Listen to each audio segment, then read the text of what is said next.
Hello friends. आज की इस वीडियो में जीएसटी पोर्टल के ऊपर जो एक एडवाइजरी इशू की गई है, ये बेसिकली जो एडवाइजरी है वो क्यूआरएमपी टैक्स पेयर्स हैं जो कि अपनी जो इनवॉइस फर्निशिंग फैसिलिटी है वो फर्स्ट 2 मंथ्स के लिए फ़ाइल करते हैं, और जो थर्ड मंथ होता है क्वार्टर का, उसके अंदर वो क्वार्टरली R1 और क्वार्टरली 3B फाइल करना उनके लिए मैंडेटरी है। तो उनके लिए एक एडवाइजरी इशू की गई है जीएसटी पोर्टल के द्वारा कि अपनी जो वो R1 अगर फाइल कर रहे हैं तो उसको एरर फ्री फाइल करने के लिए उनको क्या क्या बातें ध्यान में रखनी चाहिए। तो उसके रिगार्डिंग ये जीएसटी पोर्टल के ऊपर नोट दिया गया है। तो यहाँ पे लिखा गया है कि before filing GST-R1 for Jan to March quarter, यानी कि जो फोर्थ क्वार्टर है, लास्ट क्वार्टर है फाइनेंशियल ईयर 2021 का, उसके लिए यहाँ पे दिया गया है the tax payer must ensure that, यानी कि अगर एरर फ्री आप फाइलिंग करना चाहते हैं तो ये चीज़ें आपको एक बार चेक कर लेनी चाहिए, तो आपको कोई भी एरर नहीं आएगा। तो यहाँ पे R1 में एक चीज़ और ध्यान रखनी है कि जो भी क्वार्टरली R1 भरी जाएगी, इसके अंदर आपको जनवरी से लेके मार्च तक के तीनों महीने के बिल आ जाने चाहिए, ये आपको इंश्योर करना है। क्योंकि क्या होता है कि कभी अगर मान लीजिए बीच में अगर आपका फरवरी मंथ था, फरवरी 2021, अगर उसमें आपकी जो लिमिट है वो 50 लाख से क्रॉस कर गई थी, और अगर आप कोई बिल नहीं डाल पाए उस मंथ में, तो अब आप क्वार्टरली R1 के अंदर मान लीजिए आपके 2 लाख के बिल रह गए थे, अब क्वार्टरली जो R1 जाएगी आप उसके अंदर आपको वो बिल डालने होंगे, और ये जो 50 लाख के ऑलरेडी डले हुए हैं ये ऑटोमेटिकली GST-R1 के अंदर आपके ऑटो पॉपुलेट हो जाएंगे। यहाँ तक ठीक हो गया। अब हम आगे बढ़ते हैं। अब आगे क्या दिया गया है, ये जो दो मेन पॉइंट हैं इसको यहाँ पे समझना इम्पोर्टेंट है। यहाँ पे लिखा हुआ है एनी सेव्ड, यानी कि कोई भी आपका जो इनवॉइस फर्निशिंग फैसिलिटी है वो सेव्ड मोड में है, ना तो आपने उसे फाइल किया है और ना ही आपने उसे सबमिट किया है। तो आपको उस केस में आपको क्या करना है, यानी कि आप जो है जनवरी या मान लीजिए फेब मंथ का आप इनवॉइस फर्निशिंग फैसिलिटी फाइल करना चाहते थे, आपने इनवॉइस भी अपलोड कर दिए, लेकिन आपने बाद में डिसाइड किया कि मैं क्वार्टरली R1 के अंदर ही सारे इनवॉइस अपलोड कर दूंगा। तो वो जो स्टेज है वहाँ पे वो सेव्ड वाली स्टेज है, ना तो आपने वहाँ पर सबमिट किया है और ना ही आपने उसे फाइल किया है। तो उस स्टेज के बारे में यहाँ पे बताया गया है।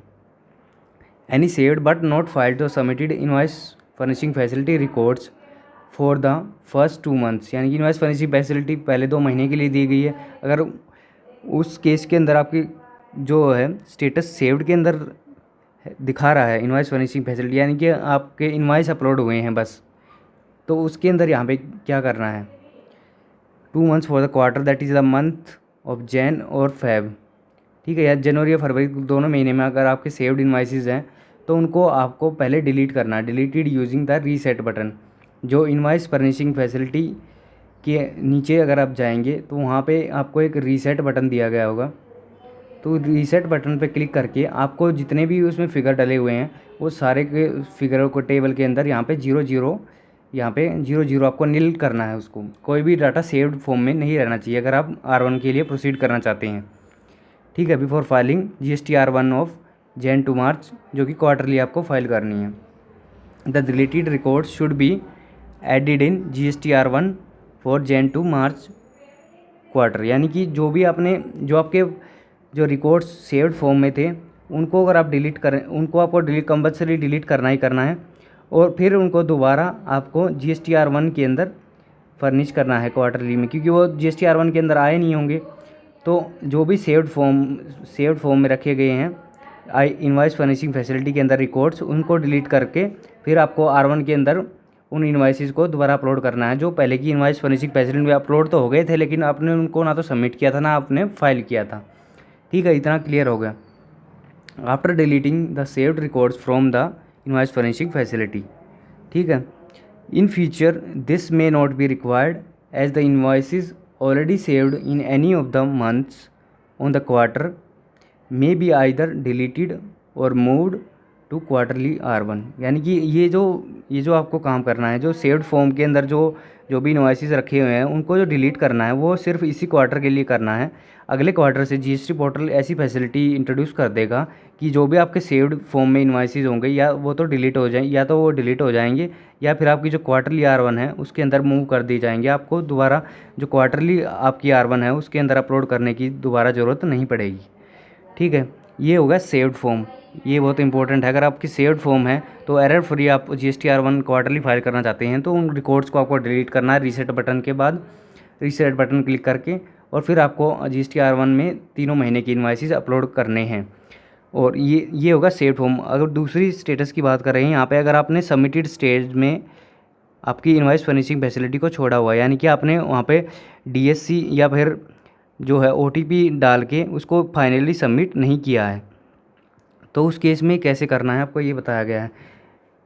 Any invoice furnishing facility submitted but not filed for the month of January और Feb must be filed before filing GSTR1 for the quarter.